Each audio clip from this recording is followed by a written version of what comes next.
집에 돌아오면 그는 곧 식탁에 덤벼들어 굶주린 사람처럼 수프를 훌훌 마시고 맛 따위는 가리지 않고 고기와 양파를 삼키곤 했다. 파리가 붙어있건 말건 식탁에 있는 것은 무조건 목구멍으로 집어넣는 것이다. 그렇게 해서 배가 부르다는 느낌이 들면 그는 식탁에서 일어나 잉크병을 꺼내 집에 들고 온 서류를 정서하기 시작했다.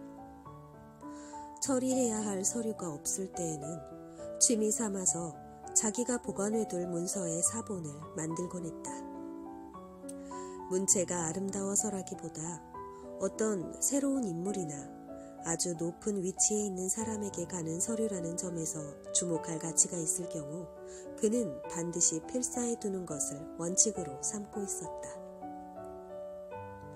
페테르부르크의 잿빛 하늘이 완전히 어두워지고 나면 관리들은 자기 봉급과 취향에 맞춰 적당한 저녁 식사를 배불리 먹고 비로소 여가를 즐기기 시작한다. 관청에서 사각사각 종이 위를 미끄러지는 펜소리, 자기 자신과 다른 사람의 일 또는 필요 이상으로 자진해서 떠맡게 되는 온갖 용무 등에서 벗어나 이제 모두 두 다리를 쭉 뻗고 쉬는 것이다. 이럴 때 여유가 있는 사람은 여가를 즐기려고 극장으로 달려가고 어떤 사람은 거리를 지나가는 여자들의 옷차림을 구경하고 또 어떤 사람은 관리사회의 흠밋거리라고 할 수 있는 예쁜 아가씨에게 치근거리려고 저녁 파티 장소를 찾아가기도 한다. 그러나 물론 대부분의 사람들은 만찬이나 나들이 따위는 생각지도 않는다. 그 대신 아파트 4층이나 3층쯤에 자리 잡고 사는 친구들의 집에 놀러가는 것이다. 그런 집에는 대개 돈을 아껴서 간신히 사들인 램프나 기타 물건으로 유행에 맞추려 애쓴 흔적이 엿보인다. 실내는 대개 조그마한 방 2개와 부엌, 현관이 있을 뿐이다. 대부분의 관리들은 이런 좁은 방에 흩어져서 카드놀이를 하거나 싸구려 과자 조각에 홍차를 훌쩍거리고 파이프 담배를 피우기도 한다. 그리고 카드를 돌리는 동안에는 상류사회의 온갖 소문을 화제에 올린다. 이런 상류사회의 소문이야말로 러시아 사람이라면 어떤 환경에서도 인연을 끊지 못하는 그런 화제이다. 그런 화제조차 없을 때에는 어느 사령관에게 신고가 들어왔는데 팔쿠네토프가 만든 동상의 말꼬리가 떨어져 나갔다는 등 개케묵은 이야기들을 계속해서 우려먹는다. 그런데 한마디로 말해 페테르부르크에 사는 모든 관리, 모든 사람이 나름대로 즐거움을 찾아 헤매는 그런 시간에도 아카키에 비치는 어떤 오락에도 결코 끼어들지 않았다. 어쩌다 우연히 그를 어떤 야외 석상에서 보았다는 소문조차 들려오지 않았다. 그는 마음이 흐뭇해지도록 정서를 하고 나면 내일은 하느님께서 또 무슨 일거리를 주실지를 생각하며 미리 내일 일을 머릿속에 그려보면서 미소를 짓는다. 그러고는 그렇게 잠자리에 드는 것이었다. 연봉 400루블의 초라한 자기 운명에 만족할 줄 아는 인간은 이렇게 평화로운 생활을 했다. 만약 인생 여기저기에 함정처럼 자리 잡고 있는 불행만 없다면 그의 이러한 생활은 늙어 죽을 때까지 계속됐을지도 모른다. 그러나 이러한 불행은 꼭 9급 관리가 아니더라도 3급 관리나 4급 관리, 7급 관리 등을 가리지 않고 모든 인간에게 찾아들게 마련이다. 심지어 누구에게 충고를 하지도 않고 자기 역시 다른 사람에게 충고를 구하려고 하지 않는 사람들에게도 불행은 예외 없이 찾아오게 된다. 페테르부르크에서 기껏 연봉 400루블 정도로 생활하는 모든 인간에게는 공통적으로 무서운 적이 하나 있다. 그 강적은 다름 아닌 북쪽 지방 특유의 지독한 추위였다. 물론 이 추위가 건강에 이롭다는 주장도 있긴 하다. 아침 8시쯤이면 관청에 출근하려는 관리들이 이 도시의 거리를 가득 메우게 된다. 그리고 이 무렵이면 혹독한 추위가 이 사람 저 사람 가리지 않고 어찌나 매섭게 몰아닥치는지 가엾은 우리 관리 나리들은 어디다 코를 두어야 할지 모르고 쩔쩔맨다. 지위가 높은 양반들조차 추위에 머리가 띵할 지경이고 눈에서 눈물이 핑 도는 판이니 가엾은 구급관리 따위는 그야말로 속수무책일 수밖에 없다. 유일한 방법이 있다면 초라한 외투로나마 몸을 단단히 감싸고 될 수 있는 한 빠른 걸음으로 5-6개의 골목을 얼른 지나 관청 수의실로 뛰어드는 것이다. 그러고 나서 발을 동동 구르며 몸을 녹여 오는 도중에 추위에 꽁꽁 얼어붙은 사무 능력이나 자신의 재주가 제자리에 돌아오도록 노력하는 수밖에 없다. 아카키 아카키에비치 역시 그러한 거리를 될 수 있으면 빨리 뛰어서 지나가려고 애쓰고 있었다. 그런데 언제부터인가 등과 어깨가 뼈에 사무칠 정도로 추워서 견딜 수 없을 지경이었다. 그는 마침내 자신의 외투가 뭔가 잘못되었을지도 모른다는 생각을 하게 되었다. 집에 돌아온 그는 외투를 찬찬히 살펴보았다. 그러고는 외투의 등과 어깨 2-3 군데가 마치 모기장처럼 얇아진 것을 발견했다. 천이 다를 대로 달아 속이 훤히 비칠 지경이었고 안감도 갈기갈기 해진 상태였다. 여기서 아카키에비치의 외투 역시 동료 관리들의 놀림감이 되어왔다는 사실을 지적할 필요가 있다. 사실 그것은 이미 외투라는 고상한 명칭을 상실하고 내복이라는 해괴한 이름으로 불리고 있었다. 말이야 바른 말이지 사실 그 외투는 겉모양부터가 무척 야릇했다. 우선 외투 깃이 해가 갈수록 작아지고 있었다. 그것은 외투 깃을 잘라 다른 해진 데를 기워서 입기 때문이었다. 외투를 깁는 재봉사의 솜씨도 그리 신통치 못한 터라 외투는 이제 마치 보릿자루처럼 꼴사나운 상태였다.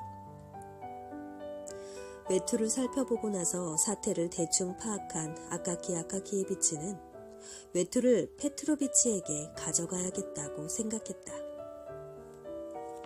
페트로비치는 뒷계단을 따라 올라가는 4층 집 한 구석에 살고 있는 재봉사였다. 이 친구는 애꾸눈에다 곰보였다. 그래도 말단 관리나 그 밖의 별 볼 일 없는 사람들의 윗옷과 바지 등을 고치는 솜씨는 나름대로 쓸모가 있었다. 물론 이것은 그가 술에 취하지 않았을 경우의 이야기였다. 또 그가 다른 돈벌이에 정신이 팔려있지 않은 경우라야 했다. 하긴 이따위 재봉사 이야기를 여기서 이렇게 길게 늘어놓을 필요는 없을 것 같다는 생각도 든다.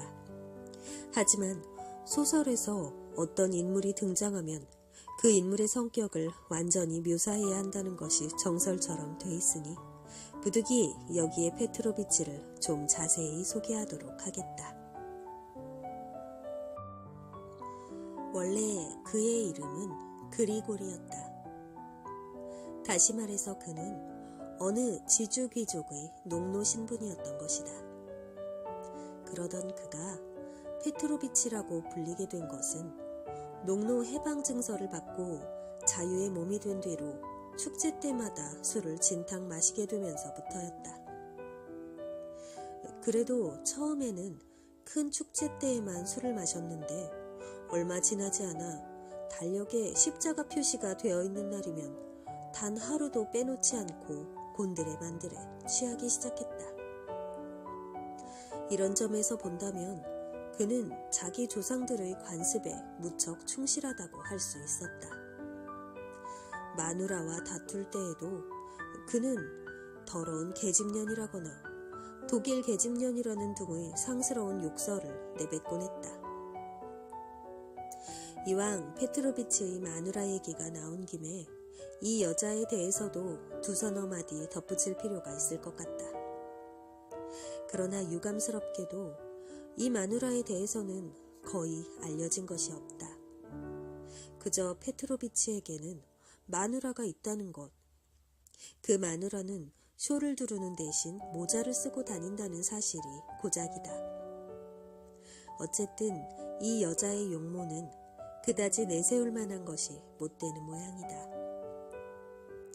그 여자의 옆을 지나칠 때 콧수염을 쫑긋거리고 요상한 소리를 내면서 모자 아래 얼굴을 힐끗거리는 것은 기껏해야 말단 근위병 따위이니 말이다. 페트로비치가 사는 곳으로 가는 뒷계단은 온통 구정물 투성이었다. 물론 이것은 나름대로 깨끗하게 한답시고 걸레질을 한 것이다. 게다가 페테르부르크의 아파트 뒷계단들이 을에 그렇듯이 두 눈이 어지러울 정도로 지독한 알코올 냄새를 풍기고 있었다. 뭐 이런 사실이야 누구나 다 알고 있는 것이다. 아카키 아카키에비치는 이 계단을 걸어 올라가며 페트로비치가 외투를 고치는 삭스로 얼마를 달라고 할지 벌써부터 걱정하고 있었다. 그는 마음속으로 2루블 이상은 절대 내지 않겠다고 작정했다. 문은 열려 있었다. 그럴 수밖에 없는 것이 페트로비치의 마누라가 무슨 생선을 굽는 모양인지 말 그대로 박쥐 새끼조차 날아다니기 힘들 정도로 부엌에 연기가 가득 차 있었다. 아카키 아카키에비치는 그녀가 보지 못하는 틈을 타 잽싸게 부엌을 통과해 작업실로 들어갔다. 마침 페트로비치는 나무로 만든 커다란 작업대 위에 앉아 있었다. 마치 터키 총독처럼 책상 다리를 한 자세였다. 재봉사들이 일할 때 대개 그렇지만 지금 페트로비치도 맨발이었다. 제일 먼저 아카키 아카키에비치의 눈에 띈 것은 이미 눈에 익은 페트로비치의 엄지발가락이었다. 그 발톱은 모양이 비뚤어진 데다 마치 거북이 등처럼 두껍고 단단해 보였다. 페트로비치는 명주실과 무명실 타래를 목에 건 채 헌 옷을 무릎 위에 펼쳐놓고 있었다. 그는 벌써 3분가량이나 바늘에 실을 꿰려다가 방이 어둡고 실이 말을 듣지 않는다며 잔뜩 골을 내고 투덜거리고 있었다. 젠장 지독하게도 애를 먹이는군. 성미가 못된 계집년처럼 말이야. 아카키 아카키에비치는 하필 페트로비치의 기분이 언짢을 때 찾아간 것이 마음에 좀 걸렸다. 사실 일을 맡기기에는 페트로비치가 이미 거나하게 취해 있거나 그 마누라의 표현을 빌리면 애꾸눈이 싸구려 보드카에 빠져있을 때 그럴 때가 좋았다.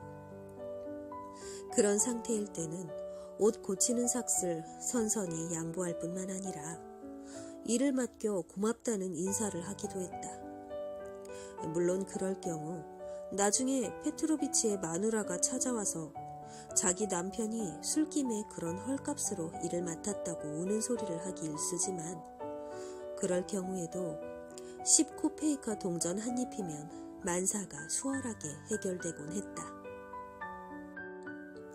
그러나 오늘처럼 페트로비치의 정신이 멀쩡할 때는 흥정하기가 무척 까다로워진다. 도대체 삭스를 얼마나 달라고 할지 짐작하기가 어렵다. 아카키 아카키에비치는 이런 정황을 재빨리 눈치채고 얼른 뒤돌아서려고 했다. 그러나 이미 때는 늦었다. 페트로비치가 하나밖에 없는 눈을 가늘게 뜨면서 이쪽을 쳐다보고야 만 것이다. 그 바람에 아카키 아카키에비치는 자기도 모르게 그에게 말을 걸고 말았다. 잘 있었나, 페트로비치? 안녕하십니까, 나으리? 페트로비치는 이렇게 대꾸하며 아카키 아카키에비치의 손을 곁눈질로 살폈다. 무슨 돈벌이 일감을 가져왔는지 보는 것이다. 뭐 대단한 건 아니고 말이야. 오늘 온 것은 페트로비치, 그게 말이지.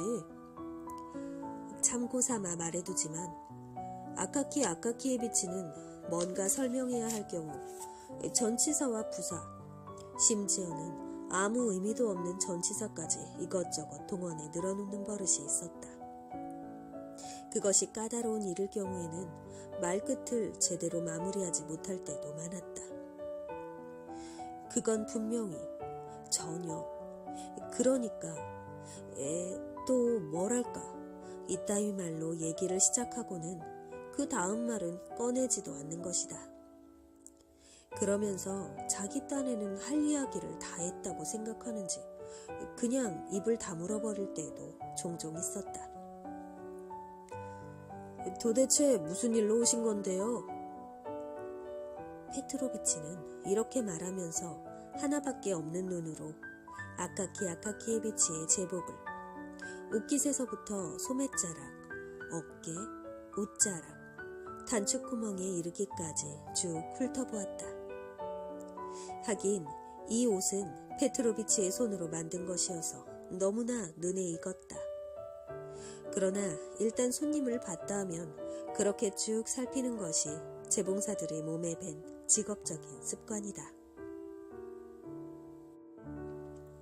그게 다름이 아니고 페트로비치, 내 외투가 좀, 아니 그러니까 겉의 옷감은 이렇게 다른 데는 다 멀쩡한데 말이지. 먼지가 좀 앉아서 겉으로는 고물처럼 보이지만 아직 새 옷이나 마찬가지지. 그저 한두 군데가 좀, 아니 등과 어깨 부분이 좀 낡고 이쪽 어깨가 좀, 알겠나? 요컨대 그것뿐이란 말이네. 다른 데야 뭐 손볼 데가 있겠나? 페트로비치는 내복이라는 별명으로 불리는 그의 외투를 받아서 우선 작업대 위에 펼쳐놓았다. 그러고는 한참 동안 이리저리 살펴보더니 고개를 절레절레 흔들면서 손을 뻗어 창틀에서 동그란 담배통을 집었다. 그 담배통에는 어떤 장군의 초상화가 그려져 있었으나 얼굴이 있어야 할 자리에 손가락만한 구멍을 네모난 종이로 덧대어 놓아 그 초상화의 주인공이 누구인지는 알 수 없었다. 페트로비치는 콧담배를 한번 들이마시고 나서 다시 두 손으로 싸개를 집어 밝은 빛에다 찬찬히 비춰보고는 다시 고개를 저었다. 그런 다음 또다시 장군 초상화에 종이 조각이 붙은 담배통 뚜껑을 열고 담배를 콧구멍에 집어넣었다. 그는 담배통 뚜껑을 닫고 통을 치우더니 마침내 입을 열었다. 안 되겠는데요. 이건 고칠 수가 없습니다. 외투가 너무 낡았어요. 이 말을 들은 아카키 아카키에비치는 가슴이 덜컥 내려앉는 것 같았다. 아니, 도대체 왜 안 된다는 건가, 응? 페트로비치? 아카키 아카키에비치는 마치 어린애가 뭔가 애원하는 것 같은 목소리로 말했다. 어깨에 있는 쪽이 좀 해진 것뿐인데, 응? 자네한테 괜찮은 헝겊이 있을 것 아닌가? 뭐 헝겊이야 찾으면 나오겠죠. 페트로비치가 말했다. 하지만 헝겊이 있으면 뭐합니까? 대고 기울 수가 있어야죠. 하도 천이 낡아서 바늘로 건드리기만 해도 금방 찢어지고 말 텐데요. 찢어져도 상관없다네. 거기에 또 다른 천을 붙이면 되니까 말이야. 다른 천을 어떻게 붙입니까? 바닥천이 워낙 형편없어서 바늘을 꽂으려야 꽂을 수가 없어요. 그거 듣기 좋은 말로 천이지 이게 어디 천입니까? 바람만 좀 세게 불어도 갈기갈기 찢어져 버릴 것 같은데요. 그러지 말고 어쨌든 이걸 손을 좀 봐주게나. 이건 그래도 도저히 안 됩니다. 페트로비치는 딱 잘라 말했다. 이 바닥천이 워낙 낡아서 어떻게 해볼 수가 없어요. 차라리 이걸 잘라서 각반이라도 만드시는 편이 훨씬 나으실 겁니다요. 이제 겨울이 되고 날씨가 점점 추워질 것 아닙니까? 양말 갖고는 아무래도 발이 시릴 테니까요. 하긴 그 각반이라는 물건이 독일 놈들이 돈을 긁어모으려고 재주를 부린 것이긴 합니다만, 페트로비치는 기회 있을 때마다 독일 사람들을 욕하고 비웃기를 즐겼다. 그 대신 외투는 아무래도 새로 하나 장만하셔야 할 겁니다.